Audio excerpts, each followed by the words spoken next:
Yep, we are live. Yep, it's Hey, on. Charles. Yep. We're live. We're live, Charles. Okay. Hello, everybody. Welcome. Welcome to It's Mel and Aloha Charlie. Friday. It's Aloha Yep. Friday. No work till Monday.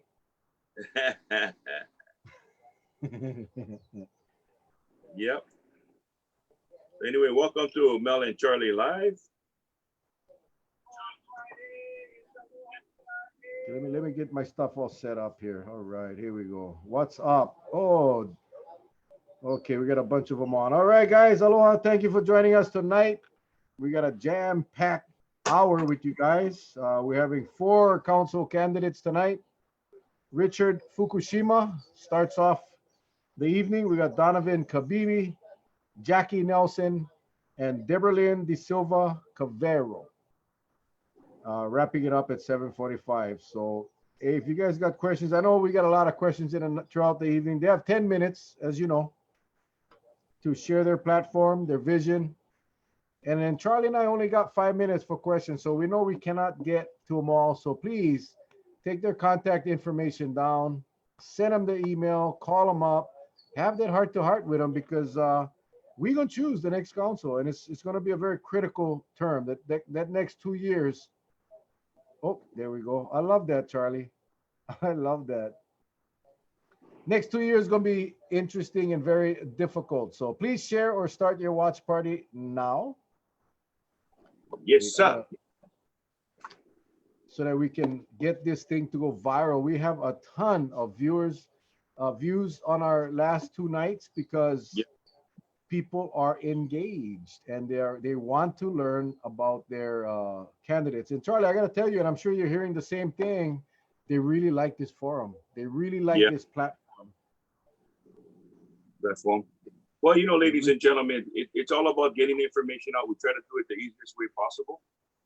This is something that's not to entice anyone or persuade anyone, but just to give an open forum such as this, where a person can just talk story, feel like you're on a one-to-one with them, and then you can do your comparison because you get to see 4 candidates. And then, if you would like to, you can go back to the different night segment, replay them. If you have any, maybe you missed something, you think you missed something, go right back, play them again, and see what the person says. Now, we do apologize. We try to get to the questions, but a lot of times this thing come up really fast, and we'll try to get to as much as possible. I will be honest and tell you, there's some questions from some people. I don't know where it's coming from, but it's really, it's inappropriate to ask them. It's really inappropriate, and we're not going to back anyone into a corner. So I hope you folks can appreciate that. We're not going to take any candidate and back them into a corner. That's not what we are about. We're about just getting the information out. So I hope you understand. Well said, Charlie. Well said. After the primary, when we get into the general, we will have longer forums. We'll have forum style. We're thinking about splitting them up 7 a night and maybe going 2 hours and really giving them an opportunity to share and field the questions. And I think that is going to be quite telling, and I think hopefully help you all make that decision. Yes. Yes.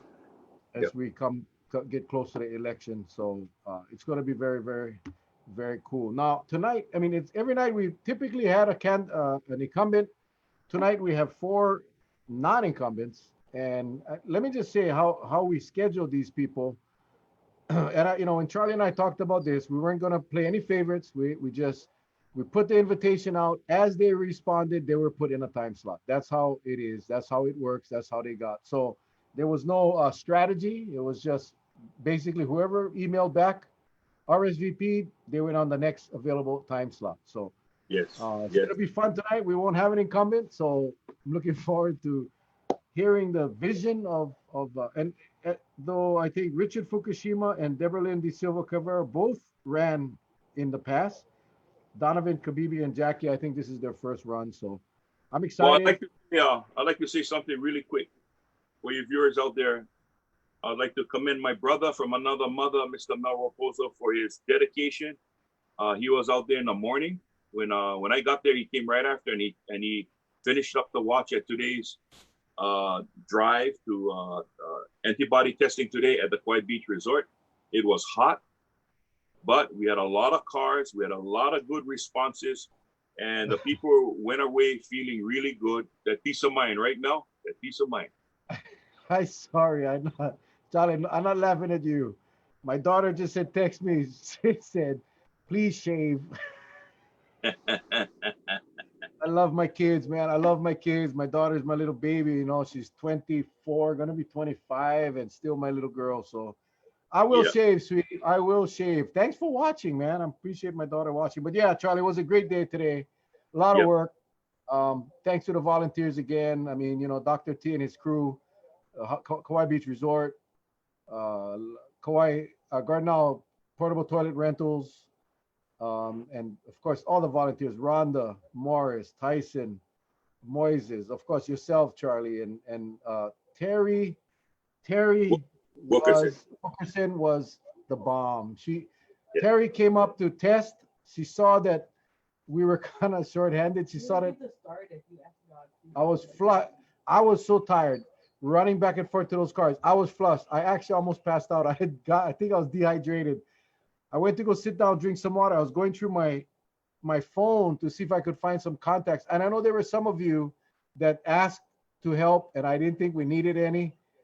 So I was going through my contacts to try to find somebody I can call, and I hear Mel, Mel. I looked up, and it was Terry in her car getting tested. She said, "Do you need help?" Yes.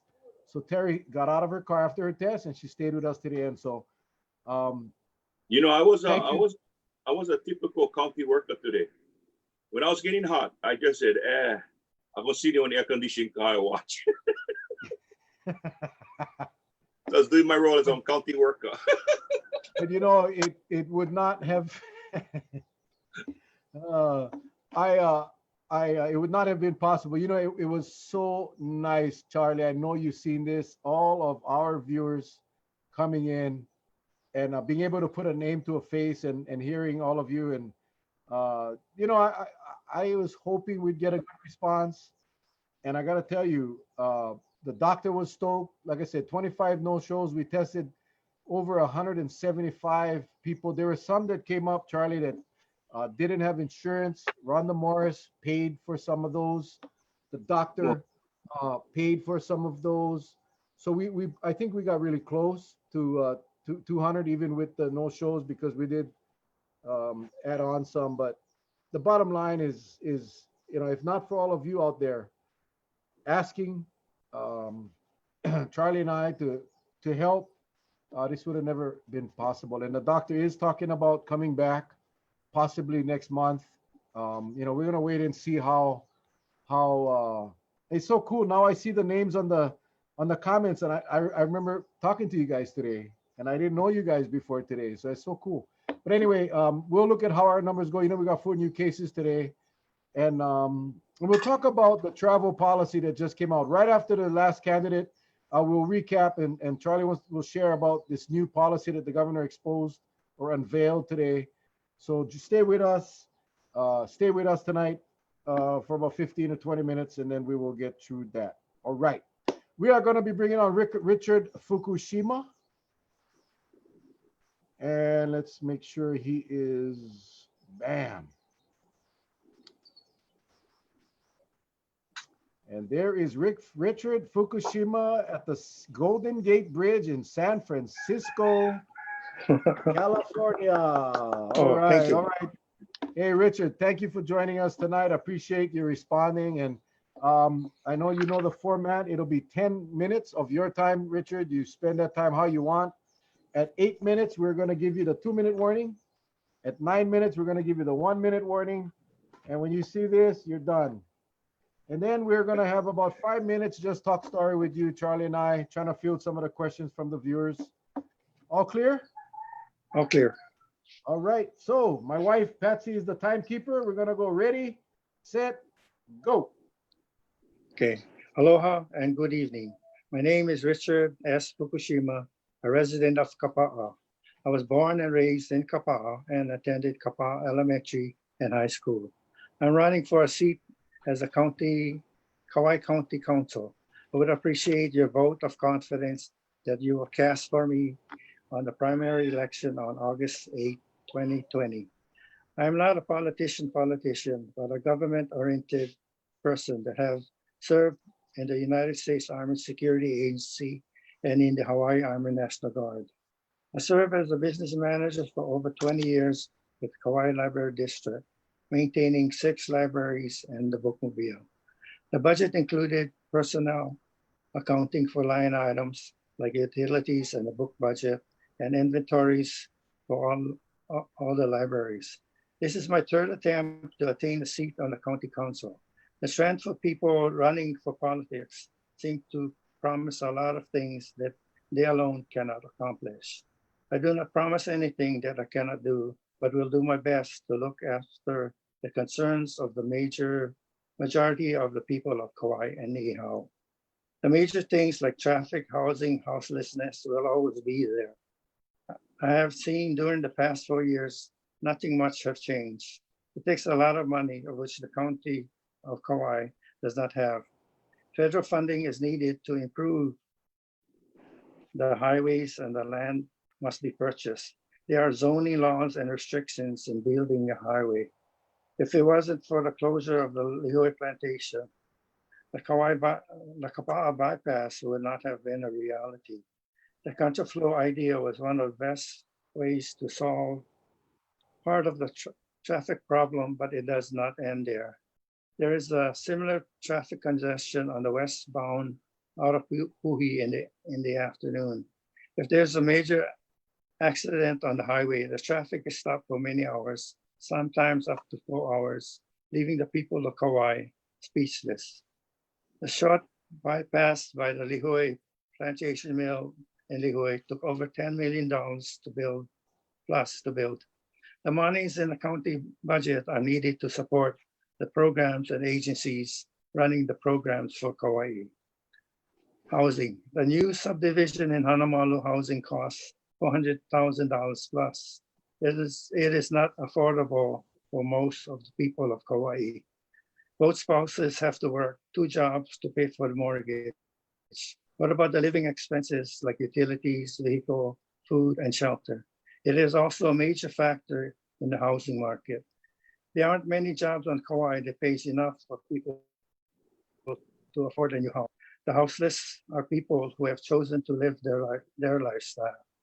Many reasons are causes for houselessness: high rent, low paying jobs, freedom of living down the beach, and not worrying about being evicted. Some are due to drugs and alcohol by choice, and some are just unfortunate victims of society. The coronavirus has changed our ways of life and ways of thinking. The climate is changing. The world is not clean and seems like it stood still. Global warming is here. The glaciers are melting and the water is rising. The beaches are eroding. The plastic and other debris are washing up on our shores. The landfill is getting filled. Planning for another landfill site has been discussed for years, and the new location still hasn't been decided yet. Solid waste plants converting waste to energy is not feasible for a small island like Kauai. Oahu has a waste energy plant, but cannot fill the plant with enough waste. We don't have a problem with fossil fuels like Oahu. We are fortunate in that sense that county should start working on a climate action plan before it is too late. The hotels will be slowly coming back because of the virus. We must realize that things will not be the same like before. With this being said, the rental companies are being jeopardized. No tourists, no rental cars, no traffic. With the shutdown, people are beginning to become more abusive and restless. The police are very busy with domestic abuse and keeping peace. Much credit should be given to the police department and the frontline people who are taking care of us daily. With all depressing events and things that are surrounding us, we should help our neighbors and friends in the best we know how. Be caring and polite and be considerate of their situations. Sometimes it may lead to people to attempting suicide. We can look upon our native Hawaiian government and how it is affecting native Hawaiian communities. Oahu has been troubled for years. The native Hawaiians have waited for years to get a chance to purchase Hawaiian homeland for their families. The native Hawaiian government is not Pono. We must unite with the Hawaiian government and with the people of Hawaii. No man is an island. No man can stand alone. The Hawaiian homelands have a lot of land that need to be distributed to the people. Something has to be done. This would solve some of the housing issue.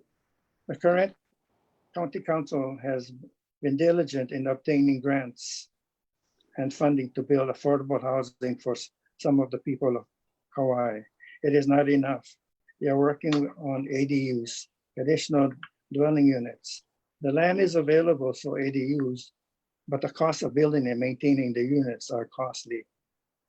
With tourism on the decline, we must look ways to diversify the economy. We must brainstorm, find new ways to diversify our economy. The farmers are growing cash crops like bananas and papayas and vegetables. Right now, the markets on the side of the highway are overflowing with fresh fruits and vegetables. We should look into ways to preserve ways to make use of the fruits and vegetables and market it somehow, like we did the pineapple and sugarcane. The fruits and vegetables are quality and fresh, unlike the imports from Mexico and other foreign countries. Some farmers are looking into terraforming and pollination culture. It is one way of diversifying the agriculture system. We have a lot of water. Aquaculture and fisheries are another idea where we can expand our economy. People who are just staying home can come up with new ideas and look at things differently. Food is available and the restaurants are coming up with new dishes and new ideas. They should work with the farmers and have fresh vegetables from farm to table. The economy is hurting. A lot of people are jobless, homeless, and hungry to get their lives back to normal again. It takes a lot of money. Again, with all the food and in the community, the end result is waste. We need to find ways to collect our waste and put it in good use. But then again, the bottom line is finances. How are we going to get new project finance? I strongly believe that we should have an audit on the next fiscal year's budget. $250 million seems like a lot, but how far can the monies be stretched? What kinds of budget cuts and restraints are we going to have? Why do we have over 30 county employees with a six-digit salary? What will be our priorities in getting back to normalcy? I see a long way for us to get the visitor industry back to where it was. Sugar industry came and gone, so did the pineapple. Hawaii survived loss of industry and bounced back. Hawaii suffered loss for hurricane, flash floods, and tsunamis. We survived. We can do this, but we must unite. We must help each other out. We must love one another and be mindful of other people's ideas. Okay. As far as agriculture, the Kauai Food Bank and other major sources and organizations have been formed to assist distributing food to the people of Hawaii. Richard, 1 minute, Richard, 1 minute. Oh, wow. Thank you. Yeah, I know. Okay, in closing, I would like to thank Mel Raposo for inviting me to Zoom meeting. I would like also to thank our first responders, doctors, nurses, EMTs, the mayor and his core COVID staff, the Kauai Police Department, the Kauai Fire Department, and the people of Kauai anyhow for keeping it together. We can overcome this, and we will. Thank you. Thank you, Richard. Man, you touch on a lot of issues. I'm just gonna come out, Charlie, if you don't mind. I'm just gonna ask. Yesterday, I believe it was yesterday, Star Advertiser came out with an article where the legislature gave preliminary or tentative approval on the HGA union increases to the tune of $60 million. That eventually will have to come to the counties for ratification. The counties will have to approve. What is your position? I know you spoke a lot about the finances of the state and the county. Do you believe it's the right time for the labor unions to be getting a $60 million pay increases at this time? No way. I don't believe in no.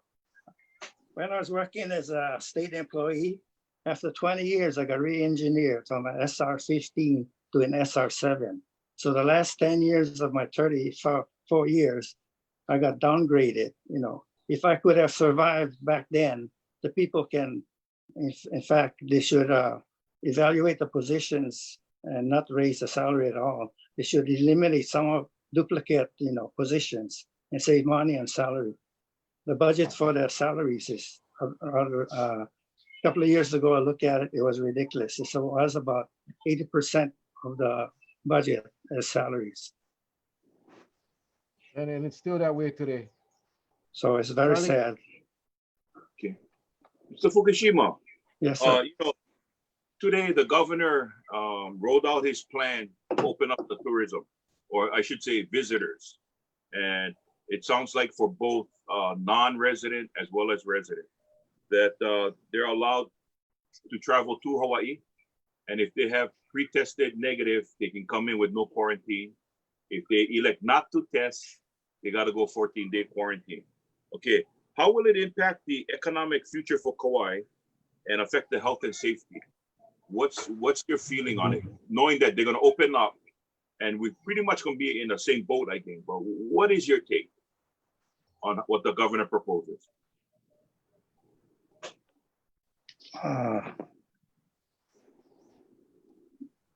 It's a hard question for me because I did work in the tourist industry and the hotels and airlines. I believe tourism, you know, should be should come back, but not as fast. There's still not enough time yet for the, you know, they should gradually, you know, slowly come back because you have to train all the hotel workers and the visitors industry. There's a lot of training and a lot of cleaning and a lot of things to do in preparation for the tourists to come. Otherwise, we're going to still end up back to square one, right? Yeah. Okay. Mel? Thank you. Thank you, Richard. You mentioned the, and it caught my ear, the waste to energy facility at H Power. And you talked about possibly bringing that kind of technology to Kauai. Is that your stance today, that you would support the what I call the clean technology, where you take trash and convert it to electricity?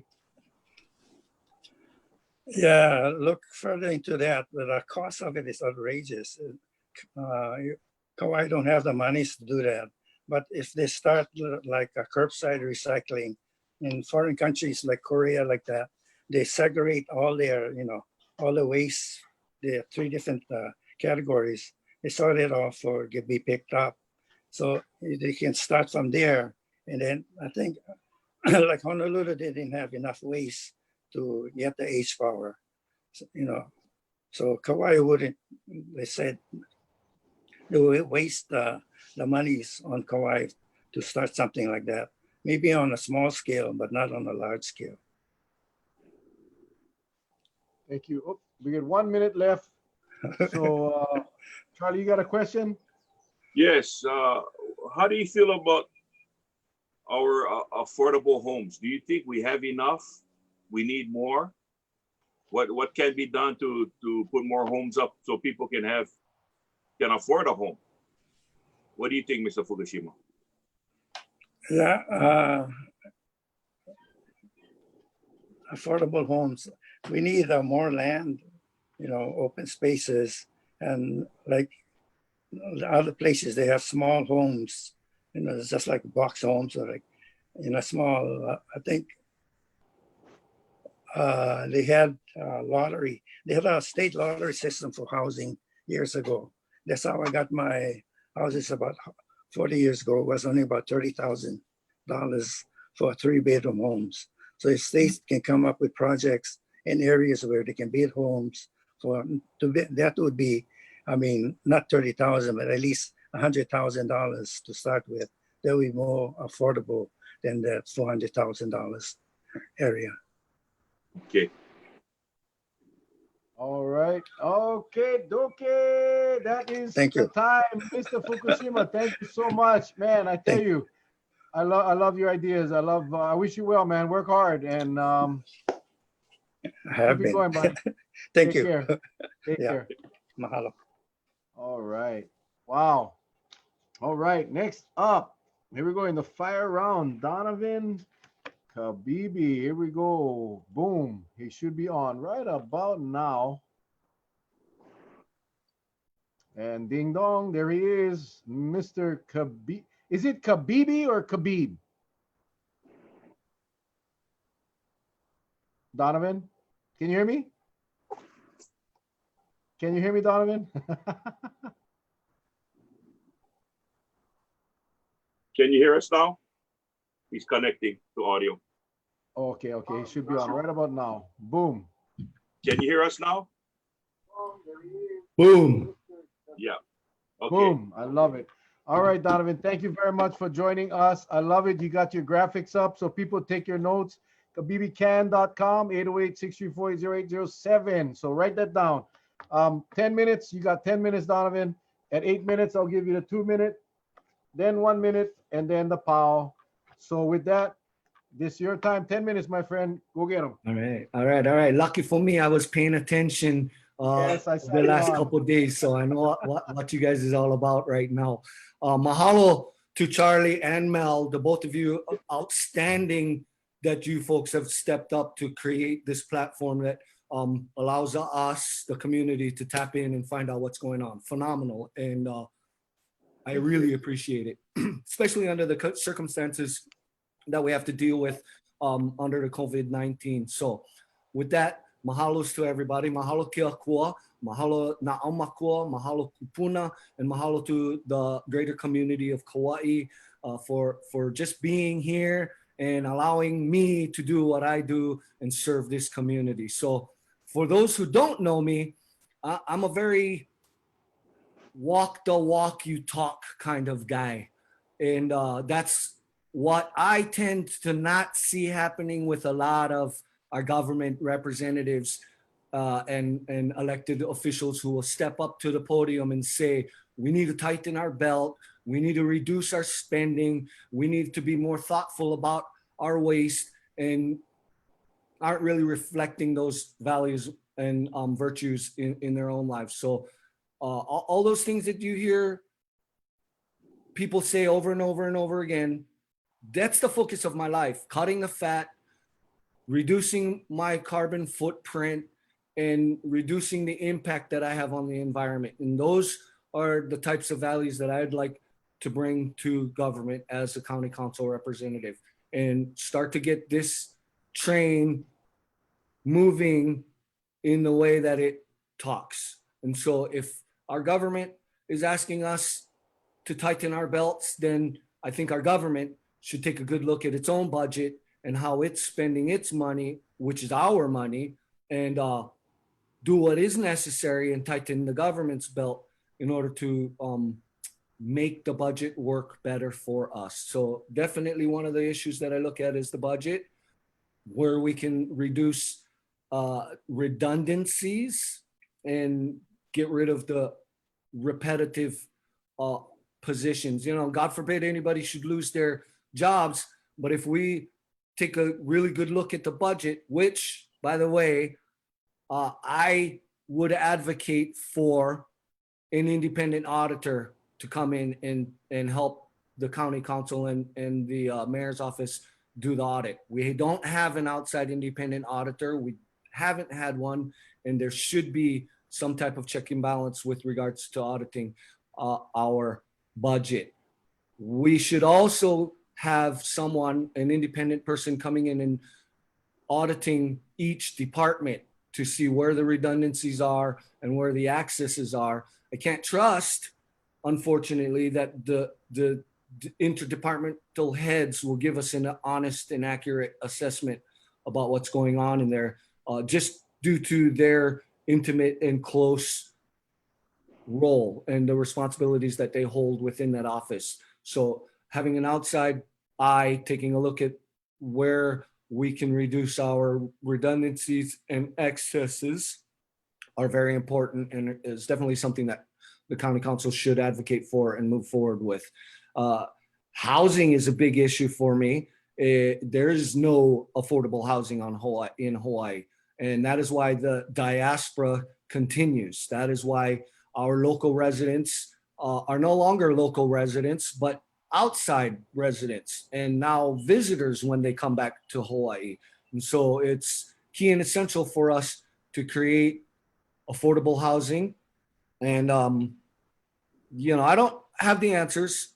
My career has put me in a very unique positions so let me get back to my career a little bit. I was dual careers, first as a chef, simultaneously as a event manager in the music and entertainment industry. And so that business is basically like running a little town. So every summer when the music festival season started up, we'd go out and build these little towns and entertain the people for a week or whatever. And it gave me really good insight into managing multiple systems and how to bring coordination together.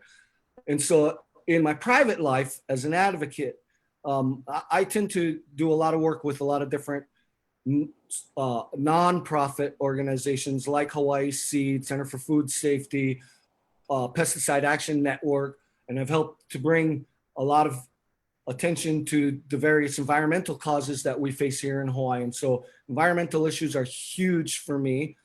We have climate issues that we need to address. So I'd like to see us starting to just shoreline offsets and bringing those shoreline boundaries further inland and doing what we have to do to restore our Aina. So our platform at the Cabebe Can team is to respect, restore, and revitalize. So those three issues, those three key words, respect is about respecting the foundation of what Hawaii is, respecting our culture. There's great value and wisdom in the indigenous culture that is here. They've perfected three main things that we can look to in Hawaii to help us in this modern era. The Hawaiian people's knowledge and wisdom with regard to social structures, their economic systems, and their social systems, all perfected. And if we look to the indigenous people for those things, then we'll be able to supplement what we have today and build a better community for us, because there's great wisdom and great knowledge and great value in the indigenous people's wisdoms. What does it mean to restore? What are we restoring? We're restoring Aina first, the land that supports us and all that we cultivate. If our watersheds aren't flowing freely, and if we're not tending to the land so that our food producers can produce clean food, then we're falling short of our kuleana, our responsibility to care for the land as human beings. And then finally, revitalize. What are we revitalizing? We want to not just revitalize our local economy, we want to revitalize our ability to live here in Hawaii successfully, fruitfully, and with a sense of security in the longevity of our success in lives here on Kauai. And so revitalizing the local economy, there's many, many, many ways to do it. And I'm not the expert. I'm an advocate. I'm not a politician. And so I'm not making any promises about what I'm going to do, because I'm redefining what leadership is. Too often I see folks stepping up to the plate with their ideas and their offers to a solution and running with their own independent ideas and assessments and not taking their direction from the community. So I'm looking to the community for the direction and the work that I should be taking. And all the issues that I've mentioned that I care about are issues that I've come to because of the voices that I hear in the community and their concerns about our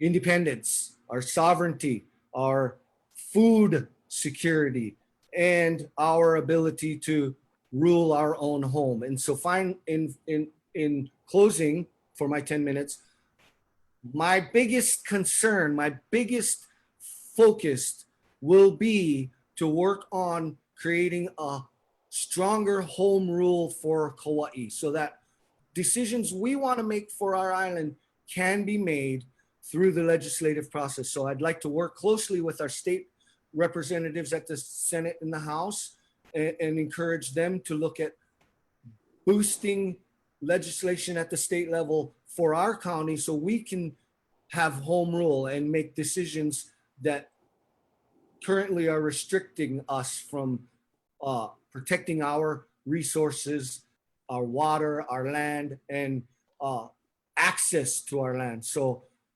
home rule, and then lastly, equitable share and access to our resources and economic wealth. We have a disproportionate distribution of wealth in our society and economy, and I'd like to see a fairer, more equitable distribution of that wealth, as well as access to the land and resources on Kauai. Again, my name is Donovan Cabebe. Mahalo to everybody. And I'm not asking for your money or campaign contributions. You're not going to see my signs and vinyl posters all over. I'm going to ask folks to go to the webpage, download a printable copy on a regular piece of paper and paste that in their windows, because I walk the walk I talk, and I'm not going to poison our environment with toxic materials and plastic signs like that. And when I can find a printer that makes canvas and regular natural inks, then maybe you'll see our signs. Mahalo. I just need the vote, not the money. You know, I've been in many forums, and I hate putting this up. Now I appreciate those timekeepers so much more, man. I hate doing Yes, that. I try. They give me a lot of practice on working on the 2-minute thing. So you kind of threw me off by giving us 10 minutes. Charlie, you got any questions for Mr. Cabebe? Yeah. You know, I see you. I hear your message loud and clear. But if you're elected, if you have the opportunity to serve and elected by the people, you will be one of 7, right? Yes. Sitting on the council. What do you think it will take to work with the other council members to accomplish what you have just stated as part of your platform? And that is, you know, taking back, preserving the Aina, taking back home rule. What do you see yourself? How will you work with the other council members? I'm a fairly flexible guy, and I'm happy to sit at the table and talk with anybody who's willing to talk with me.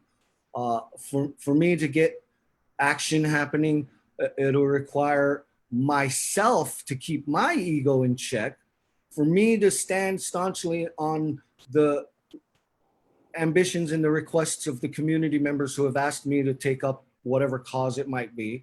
And then lastly, to really give the other members on the council the opportunity to formulate an idea and bring it to the table. I want to hear what they say. You know, part of what I'd like to do as an advocate, because I don't have all the answers.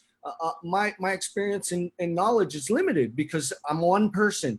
So as an advocate, I have committed to the work of building bridges with other folks who have similar interests and work in the various fields of interests that are required and bringing those minds to the table. And so it's all about opening up access to county council, being open to bringing other people's ideas and not only solely being dependent on the 7 bodies that are at the council, but encouraging those 7 bodies to open up and be willing to allow the folks who do that work of preserving Aina, of creating regenerative systems, to have a say in the process of building, because that's who the community is. Those are the people that do the work and have the ideas and know the processes and can help us create the legislation required to boost the community's ability to tend to themselves and build their own security and resilience. Because that's where it starts. We can't expect our government to be self-sufficient and independent if the people aren't self-sufficient and independent. And so we often talk about the trickle-down effect from government to the people, and that's flipped. The government should reflect the will and the desires of the people. And right now, in my opinion, there's a big separation from the government and the people, and we should have a much more representative government than we currently do. Not saying that Kauai isn't. Kauai, we do a great job. Our council right now is one of the best councils that I've ever seen. I'd be happy to work with anyone. I'd be honored to be on the council that exists now.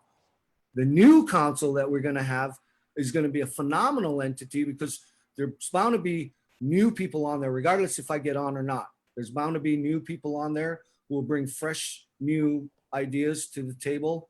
And I'm really interested to see how we gather together as a community around this new body of council members to support the actions that they want to bring to the table for all of us. And I hope that I get to be a part of that team in building up the bright new future we're looking to secure for Kauai.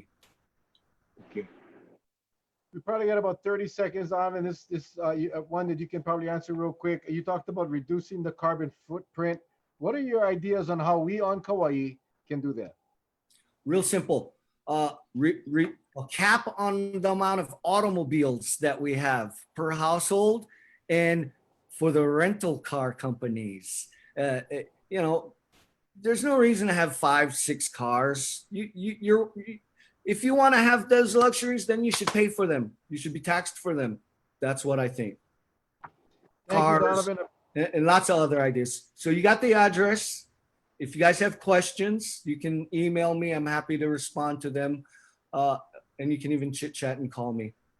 Right on. Thanks, Donovan. Appreciate that. It was cool, Cool. man. That was awesome. A lot of Mahalo, information mahalo. that the people strive for.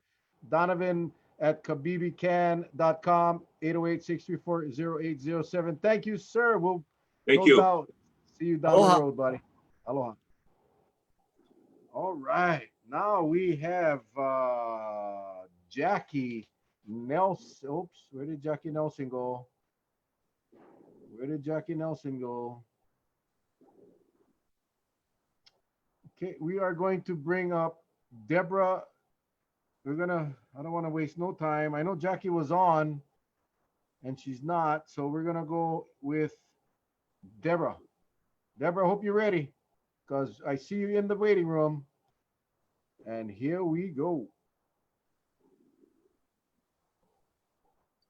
See, that's the fire round of the Mel and Charlie show. I mean, you know, we moving on. If you're not ready, we just gonna go. So Debralynn, thank you for joining us tonight. I know you've been on for a while, so you've seen the format. You got 10 minutes. At 8 minutes, you get this. At 9 minutes, you get that, and then you get the bam. So, can you hear us? Of course. Okay, I got my timekeeper ready, set, go. Aloha, everybody. My name is Debralynn DeSilva Carveiro, running for council, but everybody knows me as MizDebz. My agenda is transparency. We gotta have transparency in our local governments, and that starts with ourselves. So I'm transparent. You can ask me whatever you want, and I'll tell you whatever is true. I have no fear of the truth. I've been there, done that. I try to help everybody that I can. You're in a situation, give me a call. Homeless situation is a #1 topic for me also. I feel that given that Kauai County has 400 some pluses acres in Waimea, why didn't they use it to start building homes for the homeless or building affordable homes by gathering our in-house contractors instead of getting developers from outside of our island, have them come together as a group and start building homes so it could be affordable and it could be sold, and the county, our county would get the revenues of those sales. I mean, that's one thing. The drug epidemic that we have, I am strongly against them turning that building into anything else except for the drug treatment for our adolescents. We have a wide range of drug problems on the island, for one thing. Meth is a very disturbing thing. And hey, as everyone know, my son died in a car crash in Kelia with a Chorus truck. Apparently he was being cleaned from doing met, and he fell asleep at the wheel. But that's another situation. So I'm really for a drug treatment for our adolescents. Sustainability, that also starts with us, our usage of our water. We need to control the water that we use, our environment, recycle, renew, retake. Um, it's part of our culture too, for all the ditches, for our water, for the farmers to get water. Well, we need to crack down on that because we have a lot of people out there that is siphoning water out of those pipes illegally to use it for their own personal use. I know a few people that siphons water out of the pipes that has running water in their houses and they don't even pay water. Hello, what can I say? Domestic violence. We need to build shelters.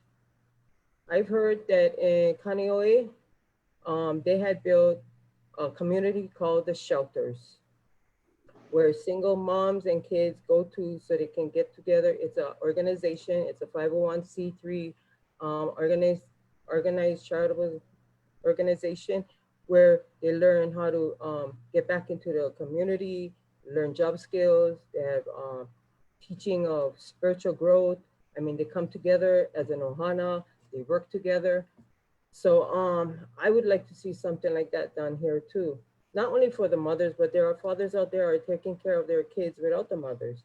So I mean, we'd have to make it into, you know, a co-op kind of thing. But still, yeah, we need a place like that for these people that is starting out by themselves without no help from anyone. We need to be there for them. The county has 400 acres, like I said. I mean, we have billionaires that own practically half of our island. We should be reaching out to them and asking them if they want to make revenues and helping us get back from this COVID-19 pandemic. They steal our lands for one thing, for 9 cents on a dollar when we, you know, we can't even get it. So, you know, our waste is really ridiculous. We need to, it starts by the residents. The residents needs to start doing their own recycling. They needs to start grabbing their own food waste, take it to the piggeries, take it to for the cows, do something. I mean, your appliances, if it has not broken, why are you gonna change it out for another one and take your still usable appliance down to the dump and leave it there? I mean, it helps other people who goes to the dump and say, hey, wow, I can use this, a lawnmower, I mean, a weed whacker, a refrigerator. I mean, there's a lot of stuff that end up at the dump. And we have people go down there and fix it, and then they have, you know, equipment to use. But I'm not gonna take too much time of trying to tell you about me. I speak for myself. Anybody who knows me know that I'll speak my mind. If I see something that is not right, I will voice my opinion. I will get through to the facts. I hate LDD, lie, deny, and demand proof, because if you did it, you did it. That is my thing. So I'm gonna leave my door open for the questions. My name is MizDebz, DeSilva Carveiro, for council. My phone number is 808-645-0549. Back to you, Mel. Thank you, MizDebz. Can you repeat that number one more time, just so that the people can, we get a lot of questions on here. It's 808-645-0549. All right, thank you, thank you, thank you. Gosh, you touched on a lot of things. I'm gonna ask you the same thing I asked our first guest tonight regarding the HGEA raises that the legislature gave tentative approval for. It's about $60 million of increases that the legislature is looking at approving right now. And during this COVID-19 times, I think I'm hearing from the people that they don't believe that is the right time. What is your position? And if elected, how are you willing and are you prepared to stand up against that type of behavior? Of course. Why should the government get raises when here you have hardworking people out here, they can't even get their jobs back? I mean, seriously, isn't the money they're getting right now enough? Can't they just wait until they do something miraculously to to get a raise, I'm definitely not for it. Thank you. And Thank if I you. was to run in the council, I'll be standing there for it too. Question. We've had this situation with our landfill. What's your position on the landfill? I feel that they need to start bringing in something to generate fuel from the landfill. Even if we have to spend money to bring in an incinerator. It doesn't have to be a really big one, but something that will manage the island. I think it will pay off in the end for us, because then we won't be contaminating our lands, our soil.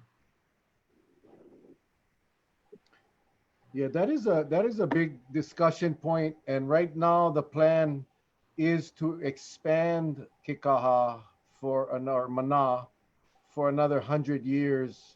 The former administration did a site planning for a new landfill up in Kapaya in the Hanamalo area. What is your position on? I understand your thought on the incineration process or the waste to energy, but as of this date, you have two options: expand Kikaha for 100 years, or pursue the plan from the prior administration at Kapaya. What do you see? Well, I would say leave it where it is. But then we as a community, as the residents of the island, needs to do their part so that our landfill doesn't get filled up.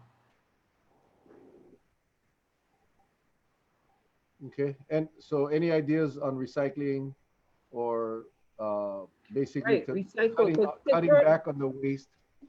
You know, there's a lot of things. If you watch YouTube, I tell you, YouTube is a awesome place to go. I mean, people from out of the state in different countries, the things that they do with their recyclables is unbelievable.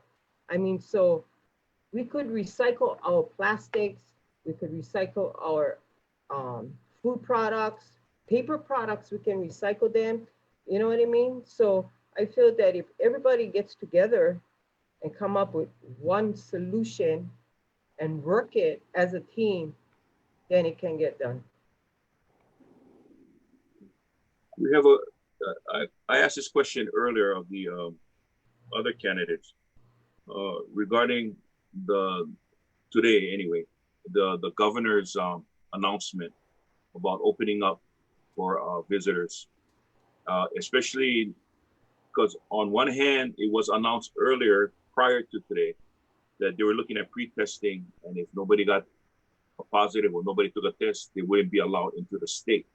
But today, they announced that you can pre-test and you're negative, you're allowed with no quarantine, or if you come here with no test, you quarantine for 14 days. So that's going to be basically in the same boat we are now, right? Right. What's your position about opening up the way he's talking about opening up? I disagree with his plan. I feel that even if they do tests before they come here, because they have 72 hours to do it before they jump on a plane, just to show that they did take the test. By the time they get here, they should take another test. Okay. It's our lives that is in the cradle right now. You know what I mean?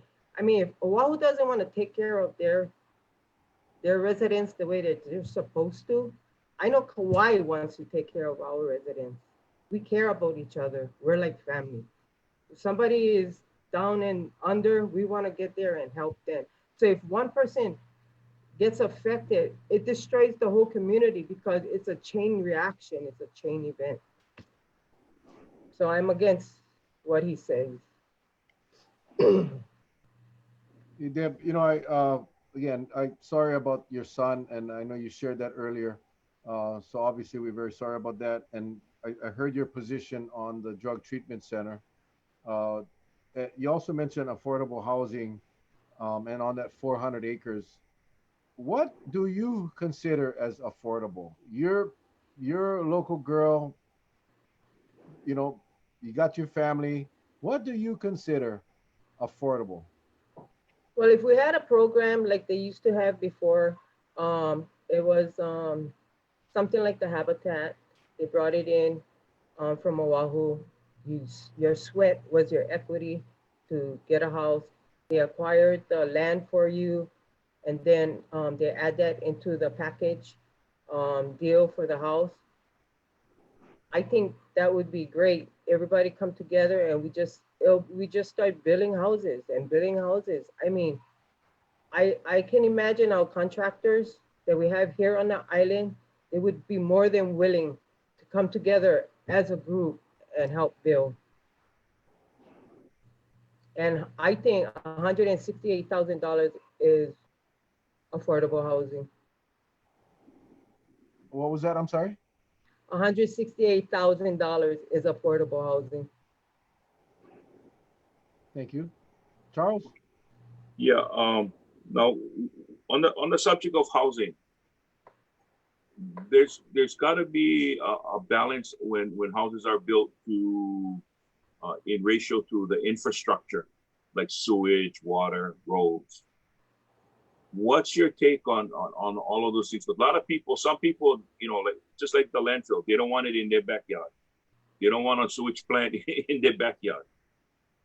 If given an opportunity to serve on the council, what would you look at to kind of meet the needs and in a balanced way? What would you do?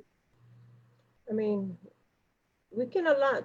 You know, you look over the budget, and I have a degree in accounting, so, you know, my eyes would be on numbers, and we try to facilitate some kind of fund that we can help people with whatever they need.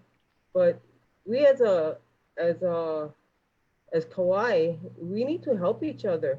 I mean, regardless if you're in a government situation, if you work in government or you're working on the council or you're working in a state office, regardless, because one time, all it takes is one time, that person working in all those government offices or whatever, they're going to get affected.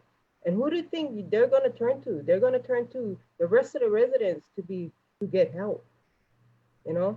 So yeah, I like to allocate some funds on the side for emergencies of anybody that comes aboard, especially for kids.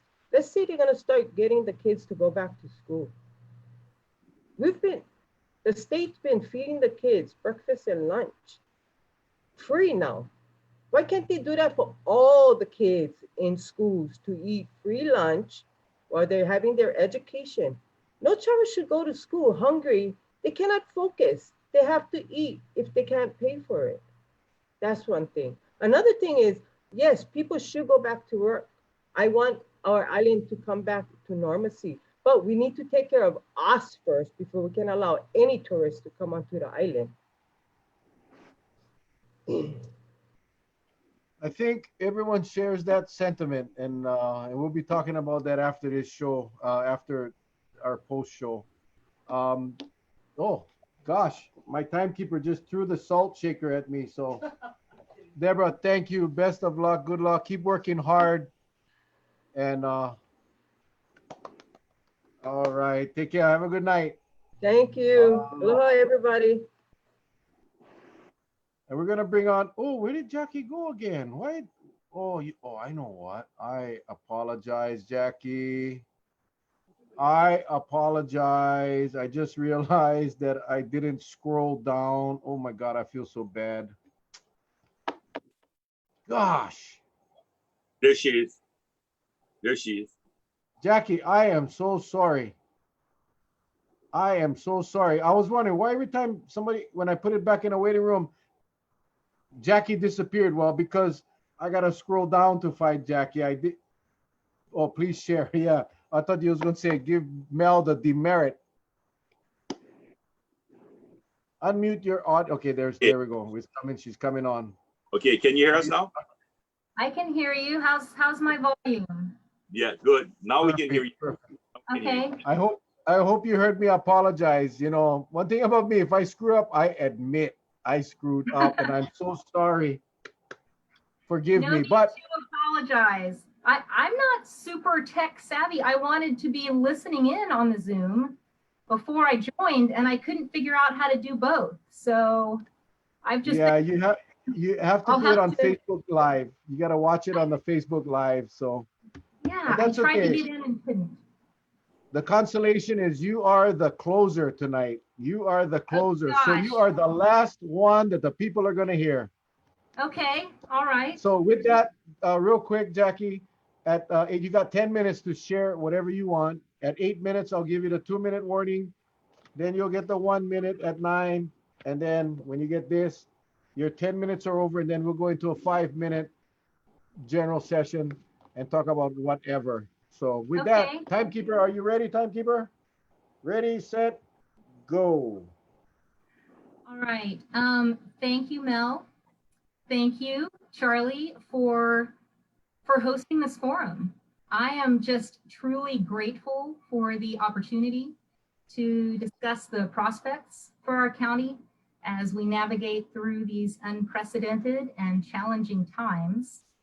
And if I could, and I haven't been able to watch on Zoom, I don't know if anyone's already done this or not, but I'd like to maybe take 1 minute of my 10 minutes to thank you both personally on a different level. We're so lucky out here in Hawaii. We have such a strong community. I'm listening to my kids, my friends' kids play in the yard next door. And, you know, even as a single woman living alone, I feel so safe here.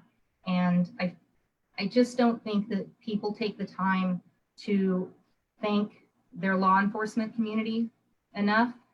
And with all of the bad news that we're seeing on the mainland US, we're so lucky to not have those problems here. And you two, I know, Mel, we've actually met before. Charlie, I've met you, but I've been watching these Facebook Lives, and I know that you have a background in law enforcement as well. And I just thank you both for, you know, putting on a uniform, taking an oath, going out there to do a really difficult job for very mediocre pay. And I know that police get a lot of criticism, but we're very fortunate to have good men who will wear the uniform. So thank you both for your service. Yeah. Thank you. And for those of you listening and tuning in today, you probably don't know me. I want you to know that I'm not a politician. I don't have political aspirations beyond the county of Kauai. I don't own anything, or I don't believe I'm part of any organization that would benefit greatly by my involvement in the council if I'm fortunate enough to be elected, except, you know, as I serve the whole community, the organizations that I'm part of would hopefully benefit in that way. I'm like a lot of you out there. I have never run for any public office before. This is my first time. I do believe I'm suited for it because, as anyone who does know me will tell you, I love to be involved in the community. I'm a very hard worker. I love to collaborate and help others and affect positive change. And one of the great things about living on a small island like this and being part of a tight-knit community is that you can really see the benefits of your involvement, whether it's something as small as a beach cleanup or you know, something more far-reaching like being involved with, say, the Mahalona expansion project. You can be part of something and see it benefit the community. And I just really am hoping to be a part of some creative solutions, because coming out of 2020, we're going to be having some unprecedented discussions. And we're going to need some creative solutions to problems that we had never anticipated. In addition to the discussions we were already having, you know, to move Kauai forward, you know, and, you know, things like traffic and crime and homelessness and everything. And I'm very heartened by the changes that I've witnessed. Mostly lately with the Kauai County Council, their civility towards each other, their willingness to work together, their creativity, that inspires me to run for office, and I want to be part of those future discussions. As a 13-year Rotarian, service above self is a motto that I try to live by.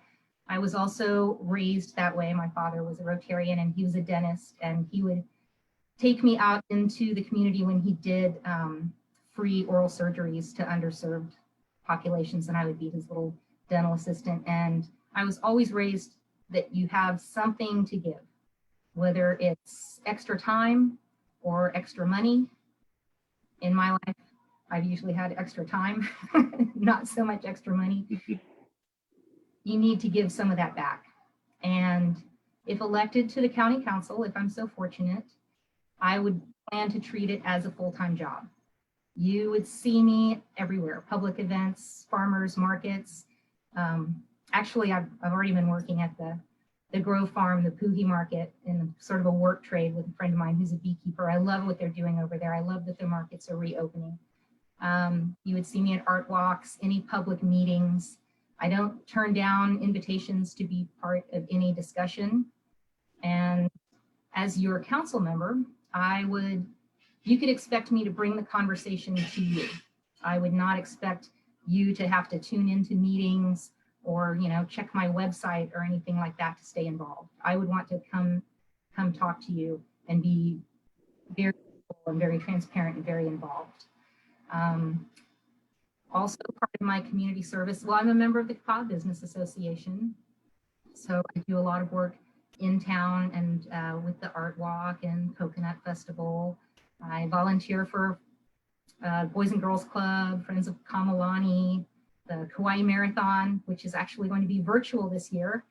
I wish I could figure out a way to do a virtual water first aid station like I normally do. If anyone has creative ideas, feel free to call me, 822-4608, because I'm really going to be missing it, being involved in that event this year. And that is a landline, by the way, so no text, just call. I'm a concerned citizen. I'm concerned about our homeless population, so much so that I actually drive through or walk through Lidgate Park once or twice a week, looking for people that I know to see if I can help them out. My background is 35 years in restaurant and hospitality. So half of my working life, I was a food server and a bartender. I know what it's like to live paycheck to paycheck. And I don't even mean that in a bad way. I just want everyone who's a displaced hospitality worker out there to know that I know what you're going through. And it's a great job. It's a fun job. And you can make a pretty good living and support yourself your whole life. But when something like this happens, if the place you're working closes down, if the service is interrupted, if you get, another thing I'm familiar with, you get diagnosed with an illness and you find out that, you can't work for a few months, it's scary. And I also had the privilege when I moved into hospitality management to offer a lot of young people what was their first job, and to witness them thrive and grow in a work environment, to watch their work ethic develop. Oh man, 2 minutes already. And I've also seen other young people make a different turn into drug abuse and homelessness and be kind of underserved and wonder, as someone who sees them every day and as someone who worked with them every day, what could I do differently? If elected, the council would be my #1 priority and my full-time job. My top 3 priorities would be transitioning back to a thriving economy post-COVID, affordable, sustainable housing and community projects, and also transitioning our tourism into a more sustainable type of tourism moving forward. But mostly, I want to work for you. That's why my email is JackieNelsonWorksForYou@gmail.com. Jackie is with 2 Ks. JAKKI, NelsonWorksForYou@gmail.com. I also have Facebook and Instagram set up, and they are Jackie Nelson Works for You. Is that my bell? No. Keep on going. Okay. I want you to DM me or IM me with your fantastic ideas, with any concerns that are not brought up at these forums that you want to have a personal conversation about, I just really want to work for you.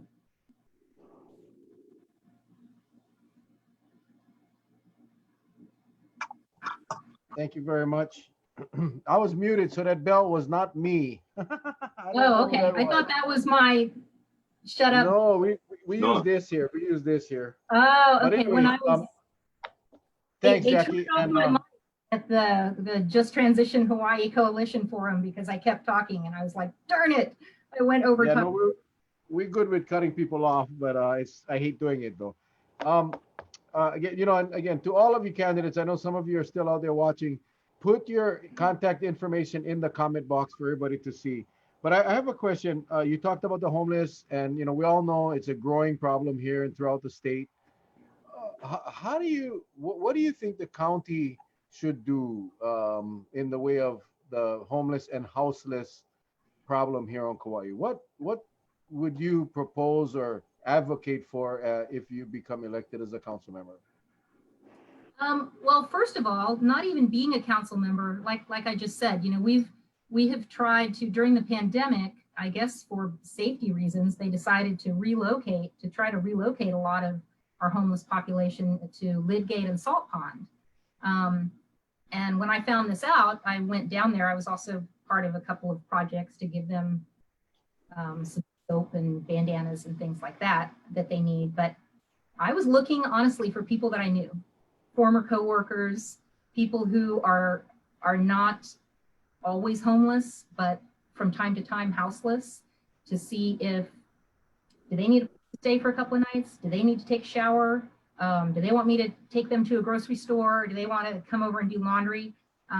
It's not outside my wheelhouse to pick people up and do that. When I was a restaurant manager for 13 years, I had a lot of people working for me that were houseless from time to time who I would bring them home with me.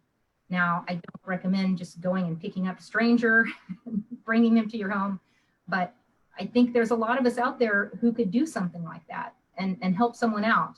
And that's not a government program, and that's not something that costs anyone a lot of money. It's just being involved and integrated in your community. In terms of government programs, it's hard to buy a house here. And not only do we need affordable housing, but we need, once someone buys a house, they need to be able to afford to stay there. Taxes and maintenance. They need a house that they can live in and then pass down to their children. And they need to know that if they take on a house payment, they're going to be able to stay there. Also, a lot of, and we're doing some good community building projects, and I've seen that, and I definitely support that. These projects, these people don't necessarily have yards. They can't have a garden. I'd like to see some community gardening programs in with the housing. And also in terms of parks and recreation, for those people who don't have yards, well, we're lucky. We've got beaches, we've got great parks and recreation, and those areas need to be served. We need to really support parks and rec people that are out there working hard and make those areas safe and viable for people to be able to play with their kids in. And that's just those, so that's for people who are temporarily houseless from time to time, but who are working. The other segment of the population that's homeless, the drug population, the mental health population, that's where we really need to get our hands dirty and help. We can't push these people off into another community. We are all that they have, and need mental health facilities. We need treatment programs, and it doesn't have to be, it needs to be community supported, and a lot of that can be volunteer. And it starts in the schools, and education and involvement and mentoring. Thank you. And a viable mental health facility to serve the whole island would be, I think we could get a lot of people off the streets that way. I really do.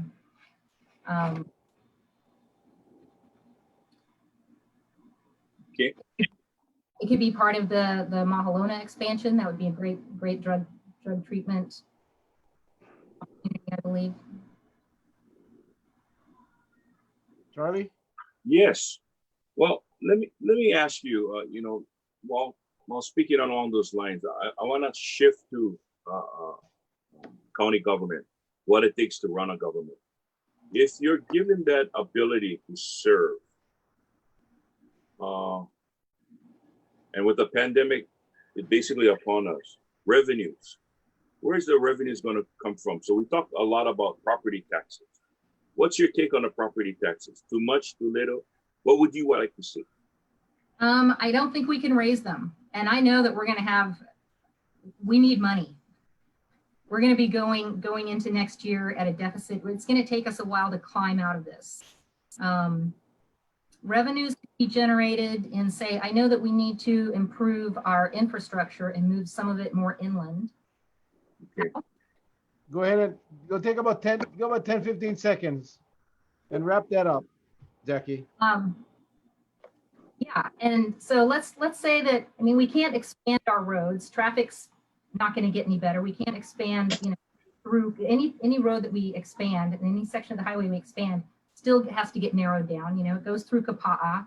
We can't expand through Kapa'a town. All those businesses would be gone, and it would just be a thoroughfare to the North Shore.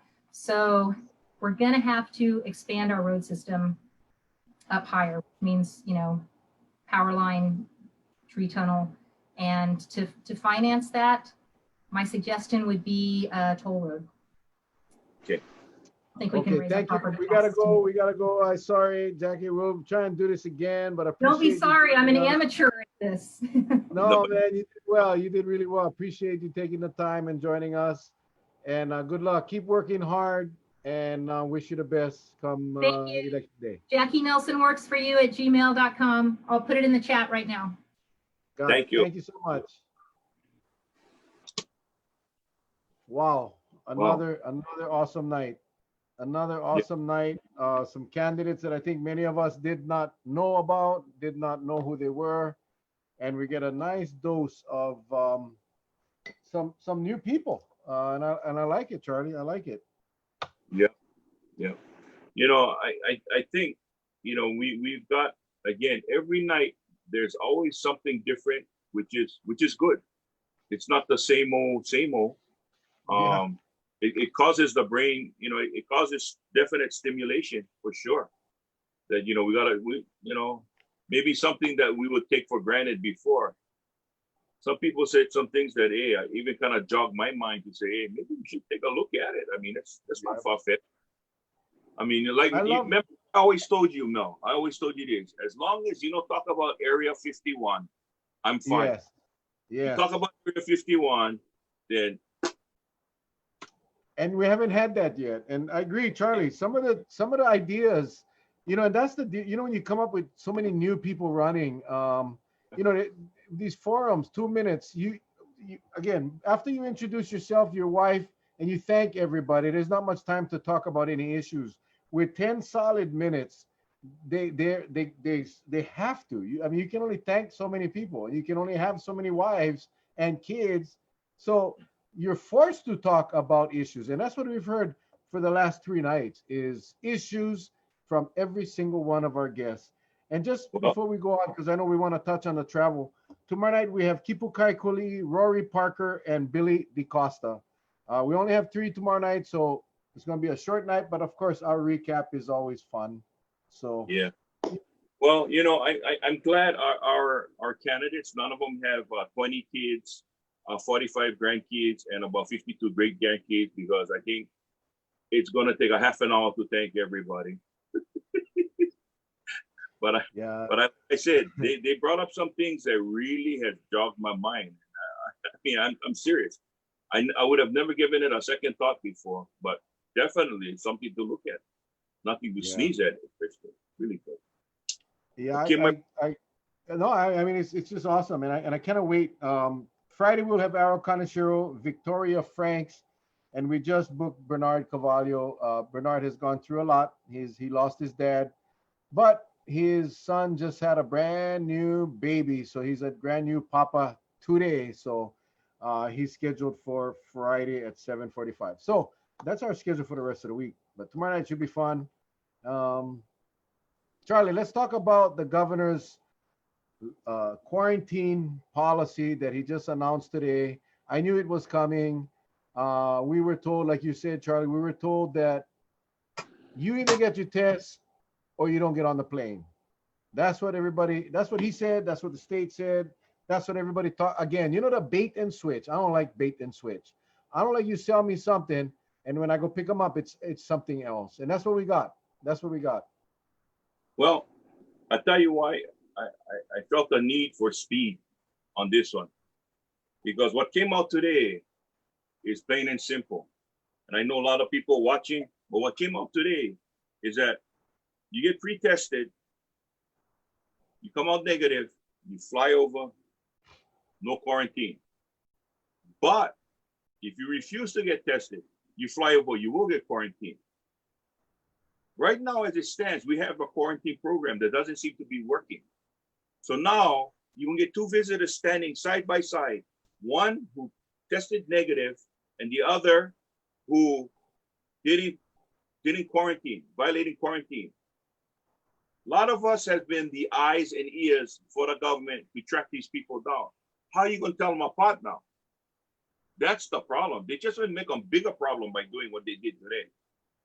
Well, the only way you can be able to tell them apart is the one that is on quarantine. The one that gonna get the test, he's not gonna be on quarantine. The one that's on quarantine gonna be wearing one "Don't be a doodle boy" t-shirt. That's how you can tell. You know, Charlie. We had this discussion last night, remember? And we had the same discussion, and you were sharing that this new plan was better than nothing. And that was so right. You were right. I still not comfortable with the one test system. Multi-test. Yeah, one test. I want, there was a proposal I sent you, Charlie, from that group of doctors that I did want to talk about tonight, but we're not going to have time because I got to get out of here by 8:20. But tomorrow night we'll have time. Tomorrow night we'll have time to talk about this plan that talks about the 2-test 6-day quarantine. We'll spend some time on that tomorrow night. And I'll show you the numbers on only one test, what the numbers per 10,000 that carries the virus will be. If you test twice, like on the 6th day, you test again, and then on the 7th day, they're free to go where they want to go, but that's 2 tests. With the one test system, that's 1 test 3 days before they fly, and then they just have absolutely no quarantine. And then if they don't take the test, and not every place going today, in fact, somebody came through the line asking for a friend that had to go back to Alaska, but he needs a test. He ain't gonna get a test. There's no one on Kauai that's gonna sign a doctor's paper. You gotta have your damn symptoms to get a test on Kauai or have come in direct contact. So you're gonna have a lot of people in different jurisdictions on the mainland that are not able to get a test. We are gonna have thousands of people in quarantine. We cannot deal with 300 and 400. What are we going to do with 3,000 and 4,000? We cannot handle it. The other thing, if you saw the governor's press release, he said the plan is to open up on August 1st. We anticipate to have the system in place. They don't even have it in place yet. They don't even have it in place. And all this time, Kauai's numbers are blowing up, right? We got another 4 today. They're still testing the clusters. We're probably going to get more. How dare they? When you have states on the mainland right now that are implementing quarantines, they're bringing back quarantines because of the increase in numbers. So I'm confused, Charlie. I don't think it'll work. This whole, hey, if you don't have a test, you don't get on a plane, which is what they promised us. That didn't happen. Now we got to deal with hundreds and hundreds of people coming in, and we're supposed to make sure that they quarantine. It ain't going to happen. Yeah. It ain't going to happen. Well, for the viewers out there, today's drive-through testing, again, I came out negative.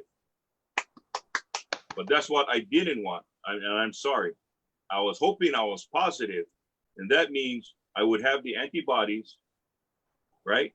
And at least I know I confronted it, I survived it. Right now, I am more susceptible than ever to be careful, to watch out. So again, I hope that when they do open up, I just want to say this with clarity. I hope when they do open up that the visitors will not take it personally if we are not friendly, only because we still have to practice social distancing. Today, you know, when I went to go pick up the pizzas for the staff that did the testing today, there's a group of, and I hate to say it, looks like visitors. It looks like I ran a car, but maybe they did their quarantine. Who knows? Okay. They had no mask and they thought it was okay to walk up to me. So I had to give them the Hawaiian, like, stand back. That's not fair. Why are you putting that crap on me for? If you don't like wearing masks and you don't like practice social distancing, keep your distance. That's what I'm afraid of. These guys are going to get so relaxed. It's going to cause me to go into a defensive mode. Why are you going to put me in that position? Why are you going to put me in a position that I'm afraid I'm going to do something that I'm going to regret? You know, you guys should just stay back. If you know what's good for you, put on your damn mask. And I have no problem communicating with you. Oh, I feel much better now. Thank you. You feel better? Thank you, Charlie. Thank you. We're going to have to bring our analysts, our psychoanalysts back on, our psychologists, just so we can get you some help. But, you know, I tell you, today I stopped at a store to pick up some coffee. And, you know, I heard Stephanie saying, please forgive my hubby. I am happy that he is negative. We all happy that we're negative. I will say this, and Dr. T will be on our show on Saturday to come back and give us the total results. I know that I didn't check in the afternoon session, but I know that we did have one person tested positive for the antibody. That person was swabbed and is on quarantine until he gets the results. That should come in a day or two. So again, I don't know the afternoon numbers. Dr. T will go over the entire day, daily stats that we had today on Saturday night at 7 o'clock. My point is this: the virus was still here. People got the virus prior and didn't even know it. They got sick and for whatever reason never got tested. So now is not the time to be playing with fire as far as these visitors. Get the damn program in place, get your systems in place, get everything tight, ready to roll, and then announce the opening.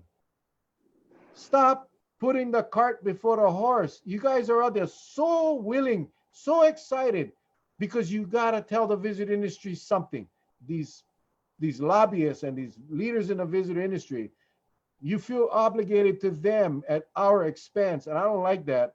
When you go over there and you're telling them, no worry, guys, we're going to open August 1st. Now we're going to work on the program. Now we're going to work on the systems. Now we're going to work on how we're going to get these visitors to be informed that they got to take a test to be quarantine free. You know how many people going to come here and say, oh, I never know. Let me show it's you. Called this, Charlie, real quick. Ass backwards. I'm going to tell you right now. New shirt, ass backwards. This is what's happening, okay? You know it and I know it. For the people out there are 3 states right now busting at the seams. Why you think they just dying to come to Hawaii? Because they don't like put up, they're overrun. They don't have room in hospitals already. 3 states out of 13 right now is busting at the seams. Who wouldn't want to come to Kauai? Who wouldn't want to come to Hawaii when the numbers are low? You're just going to put us down under once you start spreading the thing. And remember what the news said the other night. We are trying to find through contact tracing, where did it originate? Did anybody get an answer yet? Guess why? They never find them yet. And even when they do, they ain't gonna tell you. You know, trust me, I went through this exercise on Monday.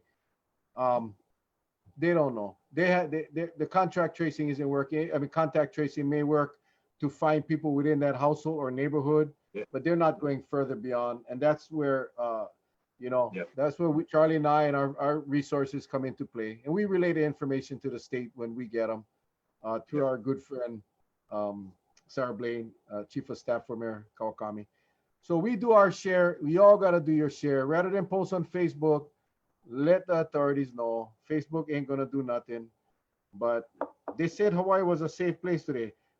I'm going to tell you right now, the visitor industry was waiting for this announcement. They was waiting for this announcement because you know what? Tonight, emails are being sent to all of the travel packages, all the travel hosts, all of the travel agents, all of those big travel people to let them know Hawaii is open August 1, and we are the safest place in the country, in the world. And you're going to see what's going to happen. Mark my word. That's what's going to happen. Okole backwards. Okole backwards. Well, Mel, I know you got to take off, brother. Love you, man. Hey, again, ladies and gentlemen, credit for today, what happened. And we want to thank everybody. Hawaii Beach Resort, Dr. T and his staff, Mel Raposo, Rhonda Morris, Tyson Moises. I also like to thank a very special friend, Pono Business Solutions, for buying all the airfare for the doctor's team coming over. And, you know, I also like to thank the security personnel over at Hawaii Beach Resort for help setting up everything today. They did a fantastic job. And to our friends at Domino's Pizza, I'd like to thank you guys for because they gave us a discount because they said, hey, this is for the workers. Thank you. You know, I'd like to thank you guys over at Domino's Pizza in Lihue. Thank you for putting out those 3 pizzas. Also, I'd like to thank you for getting me to try a half-cooked pizza. It was our first time, and I really enjoyed it. Half-cooked pizza. Thank you very much. Thank you, Domino's. And I'll patronize you guys again. Guarantee. Don't forget Gardenal Portable Toilet Rentals. Yeah. The one that Charlie had bombed after eating that half-eaten or half-cooked pizza. Also, Charlie, we would be remiss. I really, honestly, from the bottom of my heart, want to thank your wife, Stephanie, yes, and Iona, your wife, and Patsy. and my wife, Patsy Raposo, who has been really there for us all the time, and we both know that. So we just want to thank them as well. And to all of you that showed up today, thank you very much. You guys will hear it first when we get Dr. T to come back next month. Hey, brother. Oh, hang on. Hey, hang on, Charlie. Terry Wilkerson. We forgot Terry on the close. We thanked her earlier. Terry Wilkerson, thank you. And then also to your friend, Mr. Lenny Raposo, with it's Garden Isle, right? Garden Isle toilet, portable toilet rentals. Okay, and the saying is, hey, brother, your doo-doo is my business. So anyway, want to say thank you very much. Your doo-doo is my bread and butter. There you go. That's the one. That's new shirt, new shirt. We had a new shirt today. Don't thank me, thank Dr. T. Don't thank me, thank Dr. T. But actually, all of you guys, thank you. We love you guys. Tomorrow night, 7 o'clock. Be safe. We love you guys. God bless. Take care. Aloha.